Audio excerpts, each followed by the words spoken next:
So we are back again guys sa panibagong episodes ng ating reaction na video. At ngayon ay magre-react ulit tayo ng panibagong horror na video. So, Sporado, let's go. Narito na ang mga pinaka nakakatakot na nilalang na nakunan ng video. Tsak na mapapasubscribe ka na lamang sa channel na ito kapag ito'y natapos mo. Kaya't kung ready ka na, ano pang hinihintay mo?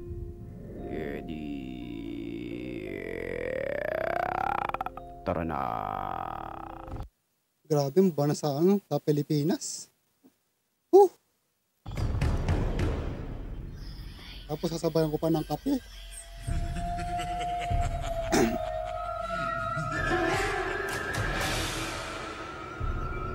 Kape lang ang saklam, guys.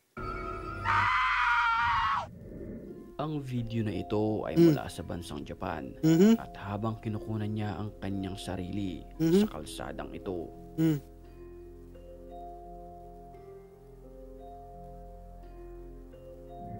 Sa mga oras na iyon ay nagpa-practice siyang sumayaw, pero kapansin-pansin ang animoy ulo ng babae na bigla na lamang lumitaw sa likod ng isang bato na ito. Ang creepy nun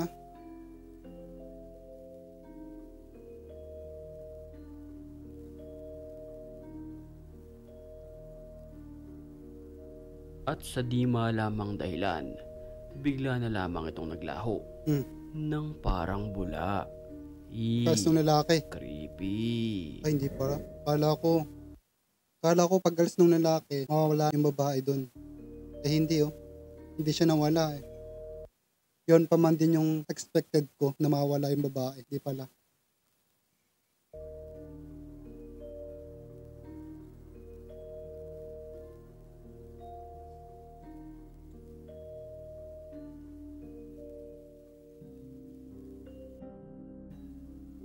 Mukha lang, tapos hindi siya nagalaw talaga.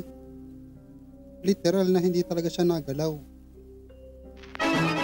My door just keeps opening by itself. Watch, here, look. Nobody. Isang babae ang nag-share ng kanyang karanasan sa kanilang bahay. Dito ay kinukunan niya ng video ang buong paligid at sinasabi niyang walang tao sa lugar maliban sa kanya. Oh, heck no. Okay, God. Wala namang kasama ang babae sa kanilang bahay maliban sa aso na nakakulong at ito ay tahol ng tahol. Kaya't lalong nagtaka ang babaeng nagve-video kung paano ito nangyayari. Nakakapangilabot naman ang nakunan ng CCTV na ito sa isang kalsada. Makikita natin ang isang motorsiklo na dumaan, pero ang nakakapangilabot dito, nakasakay dito ang animoy isang white lady na nakatayo sa upuan. Kung nakasakay sa nakasakay mismo sa motor. Kitang-kita na sa video eh. Nakaangkas sa motor. Panis. Ka lang makakakita ng ganyang multo nakasakay mismo sa motor. Ganyang kalupit ng mga ghost.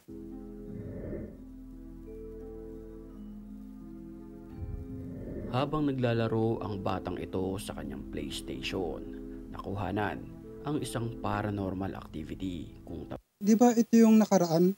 No? Di ba ako nagkakamali na ito yung nung nakaraan? tawagin. Ito nga yun.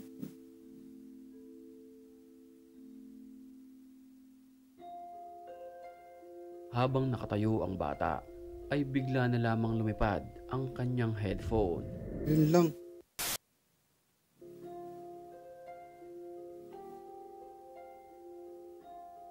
Pero sa pagkakataong ngayon, hindi niya ito pinansin at nagpatuloy lamang siya sa kanyang paglalaro.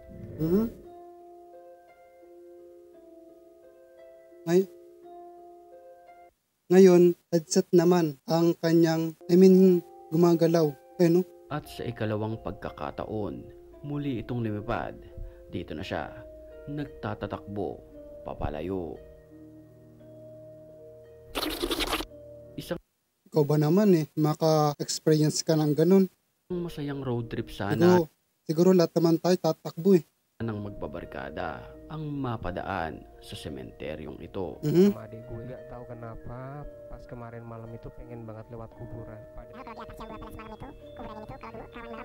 Jadi kalau sudah di atas jam 10 malam itu biasanya jarang banget orang lewat. Habang umaandar ang kamera, titigan nating maigi ang araw na ito.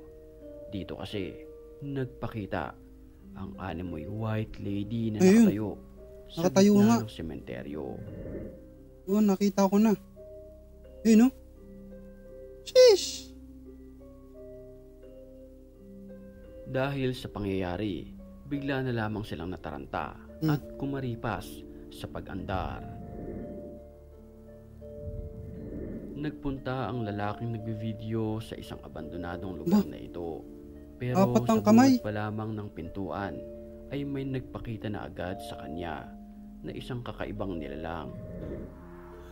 طلعك من ايد عنده انت بني ادم طلع Ang nilalang ay tila Totoo may ba yan? isang kamay sa likod. Pero kapansin-pansin Feeling ko may na tao. may isa pa itong ulo. Sa makatuwid, ito ay dalawang nilalang na pinag-isa lamang. Ayon sa ilan, ito ay nananakot lamang sa mga gustong pumasok sa loob. Pero kung Lakas ng trip nyo ikaw ang tatanungin, ito ba ay kampon ng kadiliman? Kung ako talaga, susugutin ko na may may kasamang SG. Alam nyo ba yon? Shotgun. O Ako mismo ang mananakot dyan. nantitrip lamang? Iiwan ko na sa'yo ang Lakas ng trip nyo Sige, comment section. it's my turn. Kayo na ang bahalang humusga sa Yabang. videong ito. تجي متشكل بسم الله الرحمن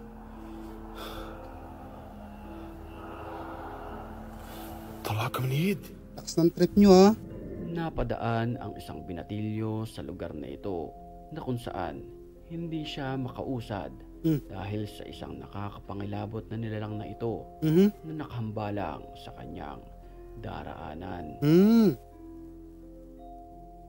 Ito ay nakasuot ng kulay brown na mahabang kasuotan at nakatingin lamang sa kumukuha ng video. Literal talagang nakatayo lang talaga siya, no? Hindi talaga siya gumagalaw.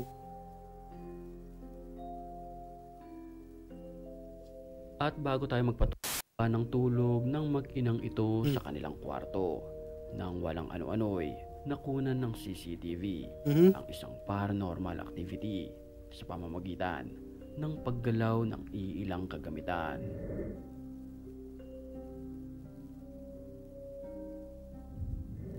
Ang mga sumunod na pangyayari ay talagang kikilabutan ka dahil harap-harapan nilang nakita ang animoy isang nilalang na mahaba ang buhok at kinukuha Ate, dapat tinampas mo ng yan. 2x2. Lakas ng trip mo ka dahil harap-harapan nilang nakita ang animoy isang nilalang Feeling ko si ate, may saltik to sa utak. Tamang trip na lang siya no? na mahaba ang Kung ako sa'yo ate, maghanap ka ng trabaho mo. buhok Tamang at trip ka na lang kinukuha no? ang kanyang anak. Lakas ng trip no?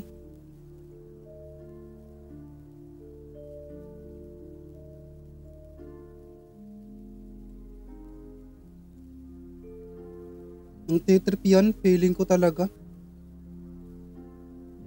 Sa video mapapansin na inakit ito ang isang bata sa pamamagitan ng isang teddy bear. At nang makuha ang loob ng bata, dito na lumitaw ang animoy isang mahaba ang buhok na babae. Pasin mo. Hindi maaninag ang kanyang muka at tanging buhok lamang ang nakikita.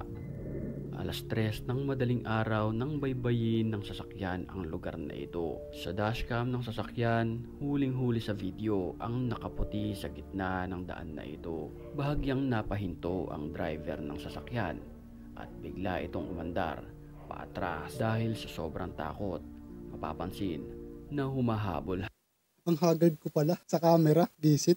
habol pa ito kahit kahit umaatras na Hmm. ang sasakyan, hindi ba't nakakapangilabot ang ganitong nilalang kung makakasalubong mo ito sa iyong daraanan.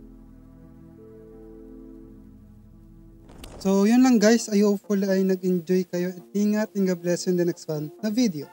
Paalam.